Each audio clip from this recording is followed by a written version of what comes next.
And, I think this really reflects a landscape and opportunity for SSPs who are giving publishers more assistance, helping them with some of the heavy lifting that's required for these setups, and providing greater capabilities with regard to PMPs, header bidding.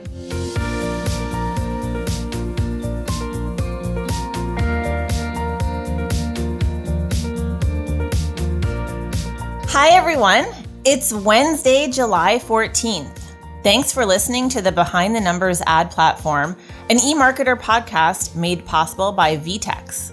I'm your host, Principal Analyst Nicole Perrin, and this is my platform to talk about advertising with some of the smartest and most interesting people I know. Joining me to do that today is Lauren Fisher, VP Business Intelligence at Advertiser Perceptions. Hi, Lauren. Welcome back on the show.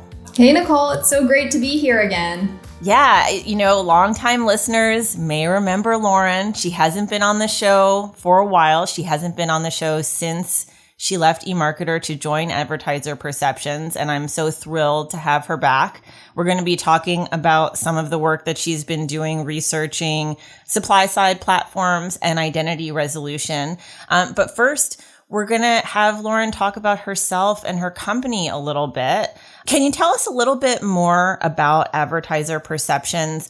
What kinds of companies are your clients, and what's the main problem you're trying to help them solve? Sure. So as the name implies, we're a research firm that helps the largest media companies, publishers, ad tech firms understand advertiser perceptions, how advertisers perceive them, and the overall advertising industry. In terms of the main problem we're trying to help them solve, it's understanding those perceptions on the industry, specifically where it's headed, but also their company's particular role in it. So a lot of our research focuses on helping our clients benchmark their own performance in particular categories like the SSP landscape or the identity landscape, for example. We're also helping them understand the larger landscape through some of our research focused on topics like connected TV. And we're also working with some of these clients to develop timely thought leadership on many of these topics. Awesome. And we're going to get into at least two examples of that later. So it'll be really clear exactly what you're talking about in terms of what you research and what it's all about. But first, let's talk about you personally a little bit. I like putting people on the spot and making them say something weird about themselves and their media habits. So before the show, I shared with you eMarketer's estimates of average daily media consumption among US adults. Obviously, you're super familiar with that forecast that we've been doing for many years. So can you share with listeners some media channel where you are an outlier, whether that's because you consume more or less than the daily average? I think overall, I would say I'm an outlier in the sense that I probably, for many of these, don't average the daily amount, except for desktop. Desktop was 2 hours a day. From a working perspective, I spend much more time on the desktop. I was curious about the mobile time spent, so I looked at the app screen time average, and mine for this past week was 1 hour and 42 minutes a day, which is well below the average. I'm really proud of you. I don't know, I guess that's prejudice against mobile, but I'm really proud of you, Lauren. That's an awesome low number for mobile usage. I have to say, I've had weeks where it pops up and it's 50 minutes a day, which is really... Oh my God, now I feel like a terrible person. However, there was a stat in there which I'd never seen before, how many times you pick up your device. Oh, yeah. It's terrifying. It said 107 times a day. So, I mean, with that, I'm always like, how much of that is because I'm getting a lot of notifications and looking, and like maybe I should consider turning my notifications down, versus how much is it because I'm just grabbing my phone and looking at it to check if there's a notification, even when there's not. And that part is the part that seems messed up. That makes me feel a little better. Certainly with the amount of text I feel like I get a day, I probably spend most of my time on email and text on my phone anyway. Yeah. So that would be much more reasonable than thinking I'm just sitting there aimlessly picking up my phone 107 times a day. I mean, I just worry, like, how many times are you, not in this meeting that we're having right now, but how many times are you in a meeting and you just look and there's nothing there and you're like, man, I wish I had a distraction. Well, and it's become such a reflex, right? For so many people, you're sitting and you're waiting and you have a couple seconds and you just naturally look at your device. Exactly. Yeah, no, I'm interested in getting that number down as well. I will share that Nielsen actually released some information earlier this spring where they revised downward pretty significantly what they were putting out for their estimate of time spent with mobile, with smartphones, because of like a long-standing issue with how they were measuring Android use that was inaccurate. And so we had lowered our estimates along with that. So just a little tidbit that smartphone usage is still really high, but it's not quite as high as people were thinking for a while. Awesome. Cool. So let's talk now a little bit about some of the research that you've been doing lately at Advertiser Perceptions. So I know that you've been working on the latest wave of your SSP report on supply side platforms. This has been going on for a while. Can you tell listeners a little bit about the history of this report and what it looks at? Sure. So this is the report that you're referencing. Our latest version was Wave 7. Which means that on a biannual basis, this is the 7th iteration of this report going back, that would put it 3-4 years. This particular report looks at the SSP landscape. We're surveying publishers in the US to get a sense of their programmatic habits and specifically their use of SSPs. Who are they using overall? Who are they using for header bidding?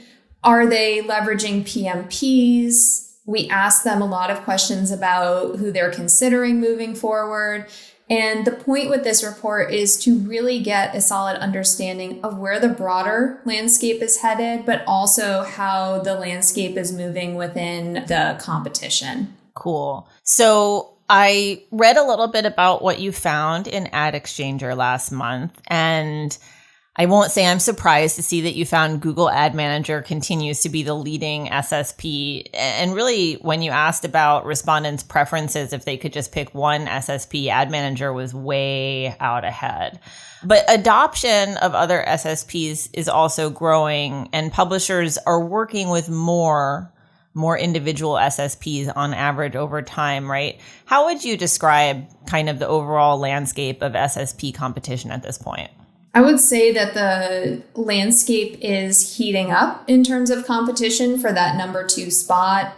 For the past several waves, as you had mentioned, we saw Google with the commanding lead, Amazon's APS in the number 2 position, and many additional SSPs vying for that number 3 spot. This wave, we now see a much closer contest between APS and many other SSPs, including Verizon Media and PubMatic. And, I think this really reflects a landscape and opportunity for SSPs who are giving publishers more assistance, helping them with some of the heavy lifting that's required for these setups, and providing greater capabilities with regard to PMPs, header bidding. Yeah, it's really interesting. I've definitely talked to people over the past couple of years who, some at various times have kind of suggested SSPs are somewhat commoditized and, it's not necessarily clear what value they're providing in the chain, but it seems like that perception has really changed. They are providing value and publishers are actively looking to work with them for that reason. Does that kind of match what you're seeing? Definitely. And look, some provide value in different ways. Some are notoriously better for some publishers in terms of their monetization capabilities. Publishers are turning to others because they have unique demand that they can't get access to through others. And there's also, again, an emphasis and priority that is placed on some partners who are able to offer assistance with some of that heavy lifting and the technical help. Yeah, I think we're probably going to end up talking about like some of what that might mean in the later part of this conversation about identity resolution. But first, let me just ask you about the buy side. I know you're kind of just in the middle of research on the next DSP wave. You've done DSP waves kind of similar to these SSP waves. What are you looking for there? Anything kind of interesting that you're looking specifically to research this time on the buy side? On the buy side, it is parallel to our SSP report in the sense that we are trying to really understand the DSP landscape. How are things moving? Which DSPs are ad buyers leveraging for a variety of inventory types? So in that respect, it's pretty parallel. We also, for our DSP report, dig in much deeper to managed versus self-service to get a better understanding of how the landscape's shifting in that direction. Yeah, which is always really interesting. I'm definitely looking forward to seeing that one coming out in the next couple of months. I'm going to take a quick break with a message about our sponsor, VTEX, but then I'll be back with Lauren to talk more about Advertiser Perceptions research.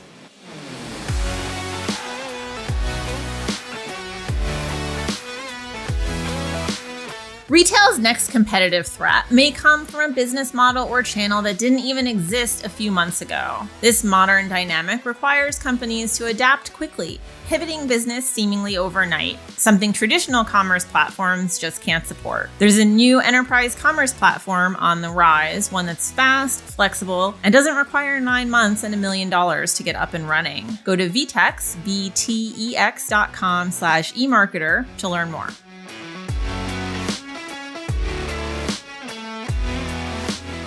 Okay, awesome. So back with Lauren to talk a little bit about the extended identity crisis and some of the research that Advertiser Perceptions has done around cookie deprecation and identity resolution. So Lauren, Google really kind of changed the contours of this conversation last month. In June, we had the somewhat surprising announcement that Google was going to delay third-party cookie deprecation plans by almost 2 years in Chrome. So I know that you've been doing a bunch of research about how advertisers are dealing with cookie deprecation and other changes like Apple's app tracking transparency framework. So maybe you can talk a little bit first about your reaction to the announcement, and then we can talk about how your research fits in. Sure.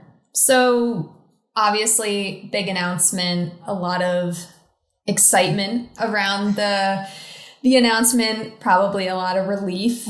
I was going to say, yeah. Yep, that we heard from both buyers and sellers. Look, my initial reaction is I think it's good that it gives everyone a little bit more time to prepare and to know exactly what they're preparing for. The challenge, though, for me is that in our research, we were generally seeing that both buyers and sellers felt prepared. And that was an interesting finding and in some ways a little different from what I had seen in the past leading up to GDPR or CCPA in terms of research. Awareness about the changes were super high. In this latest study that we conducted back in April on the deprecation of third-party cookies in IDFA, we polled advertisers and publishers in the US, largely familiar with these changes, largely prepared. 3 in 4 said that they were prepared internally and externally with partner to address these changes.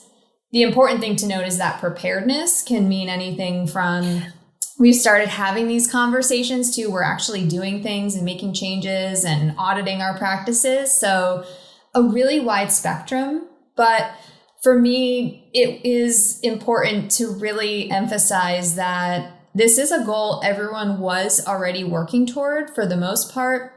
We didn't have as many people taking a wait and see approach as we have in the past with other types of changes. And, having an even longer runway optimistically gives people time to really hone their skills and make sure that they're in the best spot My hope, though, is that people will take this as an opportunity and not just look at it as an opportunity to push things off. Yeah. It's interesting, the comparison to preparedness ahead of something like GDPR or CCPA. Obviously, legal compliance is important, but everyone also knows that there is some type of grace period, essentially, when these laws go into effect, when there will be many parties in violation and you're not really expecting to be prosecuted or to be sued yet. Whereas with the cookie change, it's like when that goes into effect, there just won't be any third-party cookies. It's a technical change. So you won't have any type of grace period like that. Right. There is no grace period. Overnight, your targeting changes, your measurement changes. It is a big change. And I think for that reason, we did see the totality of the industry largely doing something to work toward that. Yeah.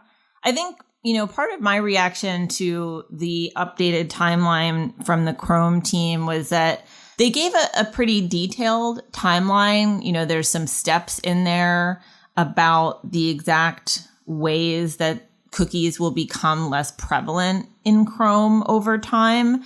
So it's like there's a little bit clearer of a picture of how this will happen. But at the same time, it feels like it's made it less clear what the post-cookie situation will look like because it's so much farther away. And all of these questions that people have had in the market about like which solutions are going to work or which solutions are going to win, it's just going to be that much longer now before we find out. It is. 2 years to begin with is eternity in the advertising and digital advertising space in particular. 2 years ago, there was no pandemic, right? Nobody could have predicted that would have even happened.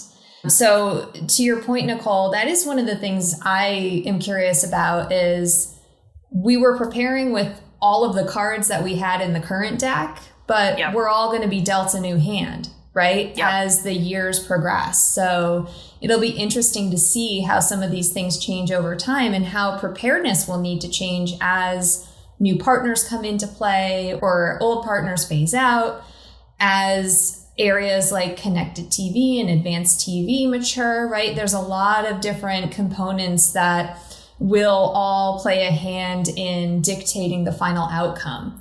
Yeah, you're reading my mind mentioning connected TV and advanced TV because, one of the things that I've been thinking since Google's delay announcement is, all of the things that are going to change over the next 2 years. First of all, this stuff is happening largely for privacy related reasons, and we're going to have all kinds of organic accretions of privacy problems that continue for the next 2 years, right? But thinking about how the marketplace will evolve, we've had a lot of new retail media activity over the past year.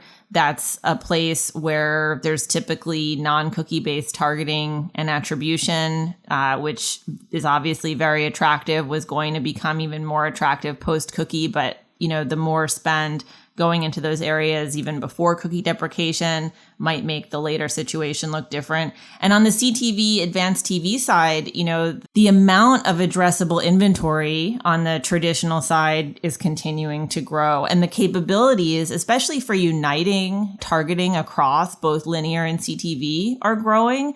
So I do think that it just becomes a really different conversation with 2 more years of evolution of this sort of convergence of CTV and addressable linear TV that was already, really attractive alternative to cookie-based targeting. Those guys have been out there for the past 15, 16 months saying, hey, we've always been cookieless. This is not a change in our situation. And we've got lots of logged in users. So again, that just is going to become that much bigger and more important of an alternative 2 years from now, right? Agree 100%. And we are seeing in our research when we're asking questions about where do you think the biggest impacts are going to be in terms of media investment or media performance, CTV less impacted, more likely to benefit. So that's a really interesting one to watch. Yeah, and we definitely will be. I want to talk a little bit more about identity and some of the research that you did last year at Advertiser Perceptions. Now, I know that the second half of last year, you did some research and you asked advertisers how many different identity resolution partners do you use? How many different identifiers do you use? Is that part of the research something that you followed up on since then? In this particular study, we didn't ask explicitly how many they were using. We asked which identity solutions in market they were planning to use or considering. Certainly, many are considering multiple solutions. In our latest wave of our identity resolution research, which we'll publish probably very soon, we do ask that question again about the number of IR services that they're using. In wave 1, 4 or more.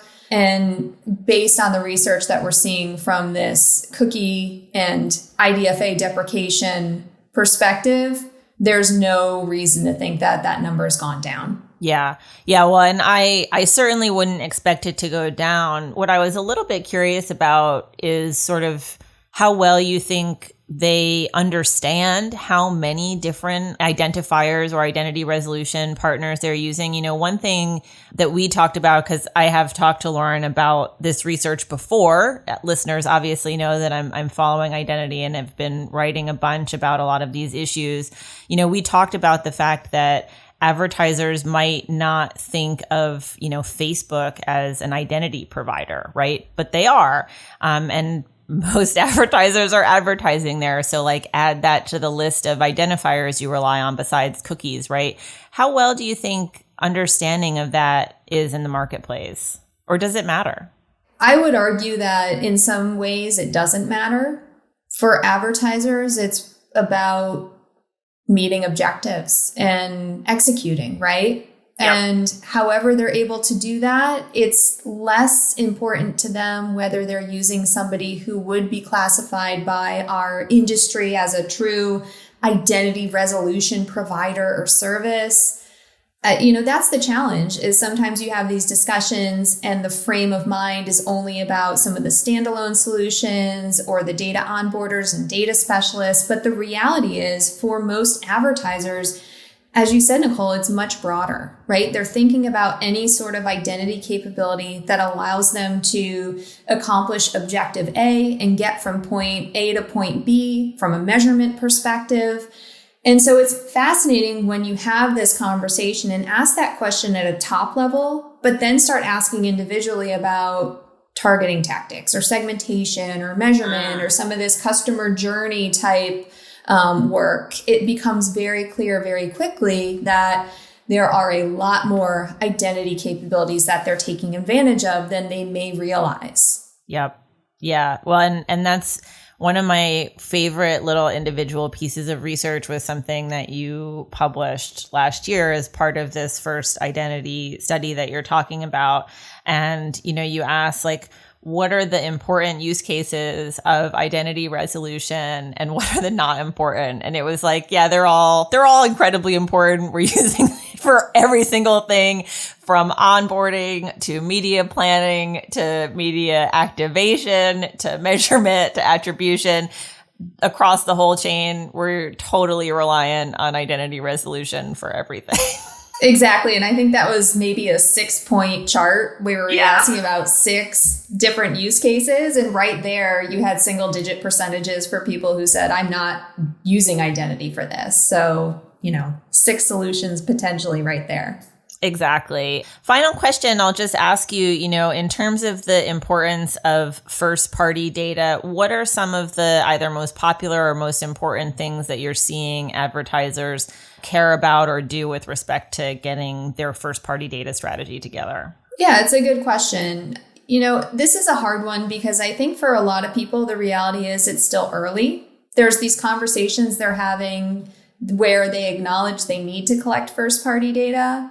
And they know that there's a few basic ways they can do that, driving more email registrations if they have the ability to drive subscriptions, if they're getting people to register for content marketing. But beyond that, many companies are still trying to figure out the best way of organizing that data, of activating that data, we hear, a good portion are thinking about tools like customer data platforms. However, there are still a lot of questions about what capabilities exist long-term with that data. There's also a lot of ethical and privacy-related questions at the executive level about how much of that they should collect, what information is actually relevant, and what information they'll be able to use long-term. So, a huge area of focus, but when you start to peel back the onion, you do see that there are a lot of pockets of this where advertisers are still just beginning to plan their strategies. Yeah, I didn't actually know how you were going to answer that question. And I'm really glad that you mentioned both the fact that, there's questions about like, should you collect this? What should you do with this? And also questions about the long-term viability of some of what you might be planning from a regulatory perspective. On the first point, you have been talking about that for, I feel like almost for as long as I've known you, this idea that don't collect a piece of information if you don't know how you're going to use it, if you're not going to use it to make the customer's life better. It's supposed to be part of a value exchange. People aren't just giving brands information for their health. They're doing it to get some kind of benefit. And if you don't know how you're going to provide a benefit in exchange, you should be considering why you're asking for that information, right? And to your point about regulatory uncertainty, again, it's regulatory and pseudo-regulatory uncertainty, right? Because we also just had Apple make a couple of more announcements about things that they'll be doing that are going to throw a wrench into some of these activities, like helping people mask their true email addresses. And we're talking, we're always talking about how important it is to collect email addresses as part of a first-party data strategy, and also making it impossible to use IPs for targeting. And I've talked to so many people over the past 6 months about IP address, and I never know what someone's going to say, whether they're going to say, oh, IP is no problem because we can still use that, or whether they're going to say, oh, yeah, we don't rely on IP because who knows how long we're going to be able to use that. Yeah. Like 50-50. And this is totally the spot we're in the industry right now, is there are so many questions. And to your point, that requires advertisers to really be auditing their practices, understanding really well what they're relying on, having an intelligent conversation and analysis about what is viable long-term, and testing as much as they can now, so that if some of these identifiers and capabilities ultimately are not permitted, they're not left out and struggling. Yep. Excellent advice, as usual, from Lauren Fisher. Unfortunately, that's all that we have time for on today's episode of the Behind the Numbers ad platform, an eMarketer podcast made possible by Vtex. Lauren, thank you so much for chatting today. Thanks, Nicole. It was so great to talk with you again. Yes, it was. And thanks to all of you for listening. I'll be back next week with the next episode of the ad platform. And in the meantime, please continue to let us know what you think at podcast@emarketer.com. Thanks.